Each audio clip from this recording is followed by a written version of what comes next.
कि जहां पर ये डीजीआईएसपीआर ने कहा कि जो दहशतगर्द हैं वो किसी और जमात पे, हर जमात पे वो हमला करते हैं, लेकिन वो पीटीआई पे हमला क्यों नहीं करते। इस बात के ऊपर पीटीआई के जितने लोगों से मेरी बात हुई वो बहुत ज्यादा गम गुस्से का शिकार हैं, और वो तो ऐसे कह रहे हैं कि क्या चाहते हैं कि डीजी साहब का ये कहना तो नहीं था कि हमारे ऊपर भी वो चाहते हैं कि हमले शुरू हो जाएं या हम पे शुरू हो जाएं, लेकिन मतलब इसके ऊपर बड़े पीटीआई के लोग जो हैं वो नाला नजर आए, नाराज नजर आए और गुस्से का इजहार करते हुए नजर आए कि ये स्टेटमेंट जो है वो हमें सबसे बुरी लगी इस पूरी प्रेस कॉन्फ्रेंस में। एनीवे, फैक्ट की बात कर लेते हैं। फैक्ट की बात क्या है? आपको याद होगा कि जो इलेक्शंस के से बिल्कुल कबल एक मुबारक जेब जो अभी आजकल पीएमएलएन में हो गए हैं, और वो बाकायदा वजीर आजम की जो मिनिस्टर्स की कैबिनेट है उसका हिस्सा भी है, स्पेशल असिस्टेंट है वो इस वक्त प्राइम मिनिस्टर शहबाज शरीफ के, और उन्होंने फौरी तौर पर पीएमएलएन ज्वाइन की है। वो जो मुबारक जेब साहब हैं उनके जो भाई हैं, दरअसल वो पीटीआई के टिकट होल्डर थे अपने हल्के में से, जबकि केपी में इलेक्शंस हो रहे थे, जनरल इलेक्शन से 2024 में चंद रोज पहले ये जो मुबारक जेब है इनके भाई को एक दहशतगर्दी के हमले में वो शहीद हुए, और उनकी शहादत के बाद दरअसल फिर ये मुबारक जेब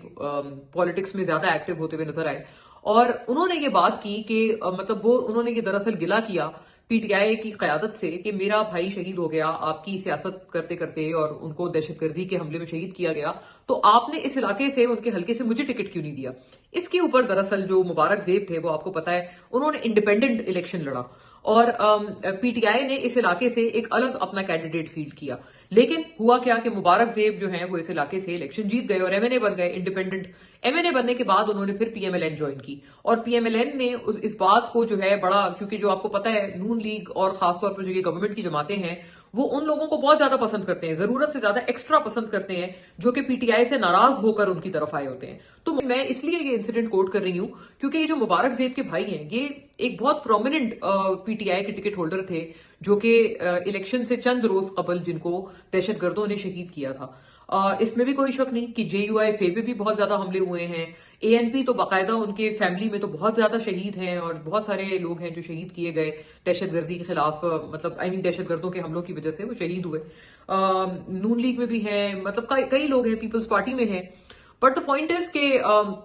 ये कहना मैं समझती हूँ ये फैक्चुअली करेक्ट नहीं है कि अगर ये कहा जाए कि सिर्फ बाकी जमातों पे हमले होते हैं लेकिन सिर्फ पीटीआई पे हमला नहीं होता। ये जिनका मैंने मुबारक जेब के भाई का हवाला दिया, ये सबसे प्रोमिनेंट मेरा ख्याल है केस थे जो कि शहीद हुए थे दहशतगर्दों के हमले में। तो आई थिंक ये बात तो खैर फैक्चुअली करेक्ट नहीं थी। मैं उम्मीद करती हूँ कि डीजीआईएसपीआर साहब को जब कभी ये वाला कोई इंसिडेंट उनको कोई याद करवाएगा या रिफ्लेक्ट करवाएगा तो वो अपनी इस स्टेटमेंट को भी कभी अगली दफा कभी करेक्ट करेंगे, लेकिन